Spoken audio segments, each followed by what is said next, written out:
दोस्तों, जब आप हनुमान जी की या फिर किसी देवी या देवता की पूजा करते हैं तो आपको झटके क्यों लगते हैं?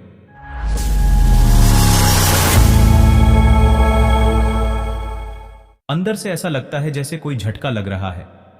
और ये झटके किस कारण लगते हैं? नेगेटिविटी है या कोई पॉजिटिविटी है?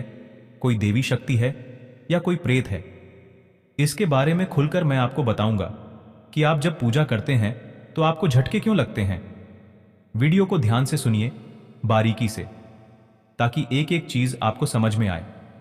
दूसरी बात, आपको यह भी बताऊं कि उबासी क्यों आती है, रोंगटे खड़े क्यों होते हैं, आंसू क्यों आते हैं, शरीर क्यों हिलता है और सिर क्यों घूमता है। क्योंकि जब आप पूजा करने बैठते हैं तो यह सारी चीजें आपके साथ घटित होती हैं। मैं चाहता हूं कि बारीकी से आप इन चीजों को समझें। अगर आप आध्यात्मिक मार्ग में जुड़ रहे हैं, आप हनुमान जी की भक्ति करना चाहते हैं, आप देवी कृपा को प्राप्त करना चाहते हैं, आप देवताओं को जो है आकर्षित करना चाहते हैं, अनुभव करना चाहते हैं, तो आपको इन चीजों के बारे में पता होना बहुत जरूरी है। कई बार पॉजिटिव शक्ति के चक्कर में कोई नेगेटिव जो ऊर्जा है वह आपके पास आ जाती है और आपका बुरा होता है। घर परिवार में झगड़े लड़ाई बढ़ जाते हैं, दिक्कत बढ़ जाती है। ठीक है, तो आपको यह पता होना चाहिए कि आपके पास जो शक्ति आई है वह कोई नेगेटिव शक्ति तो नहीं है या कोई ऐसी शक्ति तो नहीं है वो किसी प्रकार से आपको नुकसान पहुंचाने की कोशिश कर रही है। तो वीडियो को ध्यान से सुनिए। तो दोस्तों, अगर आप भी चाहते हैं कि हनुमान जी की कृपा आप और आपके परिवार पर बाणी रहे तो कमेंट बॉक्स में जय सिया राम लिख दें। दोस्तों, आप एक काम करना बिल्कुल जरूर से शुरू कीजिए।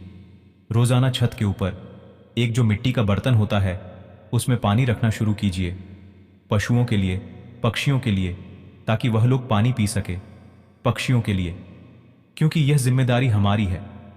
छूगा डालना शुरू कीजिए ताकि पक्षी जो है वह तृप्त हो सके, पेट भर सके, क्योंकि इससे देव शक्तियां आपसे प्रसन्न होती हैं, पितर आपके प्रसन्न होते हैं और आपके कुलदेवी और कुल देवता का आशीर्वाद सदा आपके ऊपर बना रहता है। और आपको यह जो कुल देवी और कुल देवता है वह फर्श से अर्श तक पहुंचा देते हैं।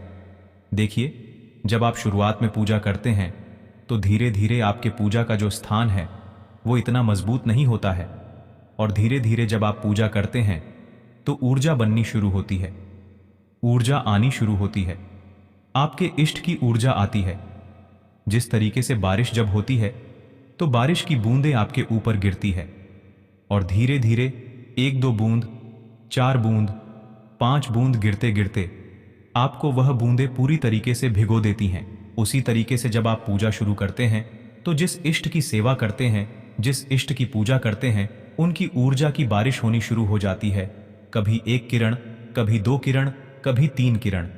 तो इस प्रकार से आपको ऊर्जा धीरे धीरे प्राप्त होती है और आपका शरीर उस ऊर्जा में भीगता चला जाता है, भीगता चला जाता है।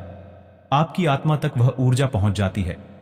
इसी कारण से इसी ऊर्जा के माध्यम से आपका जो ऑरा है वह तैयार होता है, और जिसका विश्वास जितना ज्यादा मजबूत होगा उतना ही वह तेजवान होगा, उतनी ही शक्तियां उसकी तरफ आकर्षित होंगे।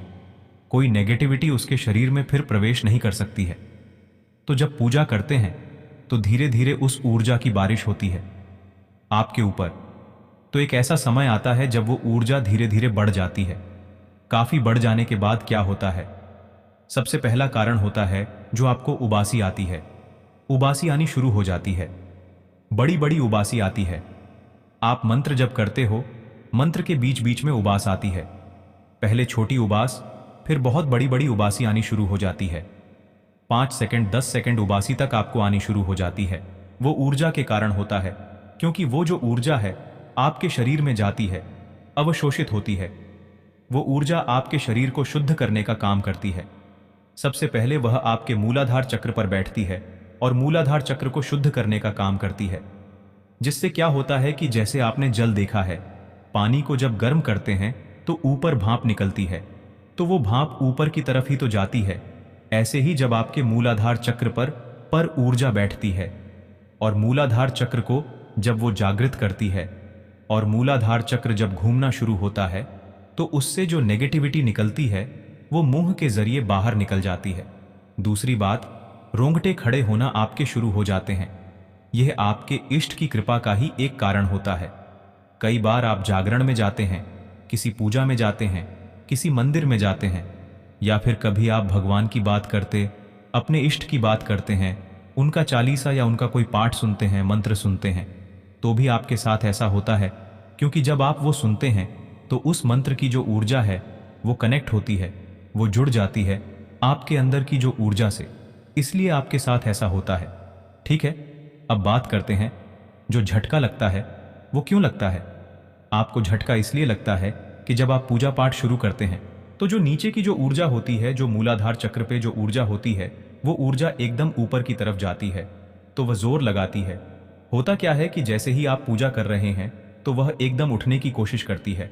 जैसे आप देखेंगे एक बोतल है, एक बोतल को खाली बोतल को पानी में डुबाने की कोशिश करो, खाली बोतल को तो एकदम वह झटके से ऊपर आएगी। तो इसी तरीके से झटके से ऊपर आती है, वो ऊर्जा एकदम झटके से ऊपर आती है। ठीक है, तो इसी कारण आपको झटके लगते हैं।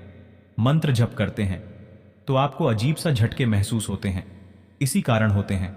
साथ ही आपके ऊपर जब आपके इष्ट की कृपा होती है तो आंसू आते हैं, आपके बहुत ज्यादा आंसू आते हैं, देखकर रोना आता है आपको।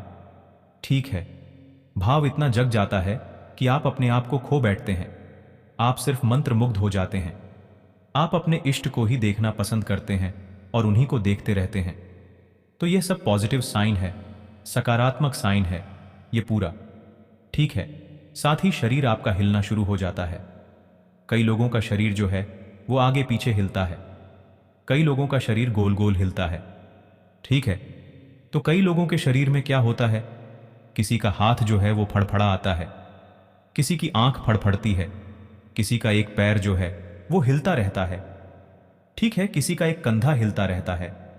तो यह सब एक सकारात्मक ऊर्जा का कारण होता है, क्योंकि जो शक्ति आपके ऊपर आई है, आपके शरीर में जिस शक्ति ने प्रवेश किया है, वो शक्ति एक स्थान चुनती है, अपना उस स्थान पर जाकर वह बैठती है, और जिस स्थान पर वह जाकर बैठती है तो उस स्थान पर जो है ना वो झनकार होती है, स्पंदन होता है, वो चीजें, वो शक्ति हिलती है। या कई लोगों का आपने देखा होगा, जब उनके ऊपर सवारी आती है तो उनका कोई एक हाथ हिलता है, कोई एक पैर हिलता है, कई बार सिर्फ गर्दन घूमती रहती है कई लोगों की, कई लोगों का कंधा हिलता है। तो इसके ऊपर जो मैं आपको गुण बता रहा हूं वो उसका कारण होता है कि जो शक्ति आपके शरीर में आ रही थी, जो प्रवेश कर रही है, वह अपने एक स्थान चुनती है और उस स्थान पर जाकर बैठ जाती है। तो जब इसी कारण से ऐसा होता है, ठीक है, और अगर सिर घूमेगा, सिर पर वो बैठेगी तो वह आज्ञा चक्र पर जाकर बैठती है। तो आज्ञा चक्र पर क्या होता है, आज्ञा चक्र के बीच में जब बैठती है तो आपका सिर जो है वह बहुत तेजी से रोटेट होता है, गोल गोल घूमता है। तो ये सब कारण है, और ये सब सकारात्मक कारण है, कोई नकारात्मक कारण नहीं है, ये नेगेटिव कारण है। ऐसा कुछ भी नहीं है, बस इन चीजों का आपको ध्यान रखना चाहिए। और दूसरी बात, अपने इष्ट पर भरोसा करना चाहिए। आपकी पूजा 100% स्वीकार हो रही है। आप अपने हृदय में यह वास करके, यह भावना करके पूजा करो कि मेरी पूजा स्वीकार हो रही है, और मेरे इष्ट जो हैं, जिनकी मैं पूजा सेवा करता हूं, वह मेरे सामने बैठे हुए हैं। कभी अपने मंदिर को ऐसा मत समझो कि तस्वीर रखी है, वहां पर मूर्ति रखी है। सदैव यह समझो कि वहां पर जो रखी हुई है वह मेरे इष्ट देव की, जो मेरे इष्ट देव है वह वहां पर विराजमान है, साक्षात बैठे हुए हैं। जब भी मंदिर से गुजरो तो प्रणाम करो, जैसे कोई आपको देखता है। बड़े बुजुर्ग, बड़े बूढ़े, आप जब भी आपको देखते हो तो राम राम करते हो, इसी तरीके से। क्योंकि जब तक भाव नहीं होगा आपका कि वो बैठे हुए हैं, आपके भाव के कारण ही शक्तियां जागृत होती हैं। तब तक शक्तियां जागृत नहीं होंगी, ना आपको कुछ प्राप्त होगा। दोस्तों, मुझे आशा है यह जानकारी आपको पसंद आई होगी। पहली बार चैनल पर आए हैं तो वीडियो को लाइक कीजिए, शेयर कीजिए और चैनल को सब्सक्राइब कीजिए, और कमेंट बॉक्स में जय श्री राम, जय हनुमान जी जरूर लिखें। हनुमान जी सब पर कृपा करें, घर परिवार में सुख समृद्धि रखें, और हम मिलते हैं एक नई जानकारी के साथ। तब तक के लिए जय सिया राम जी।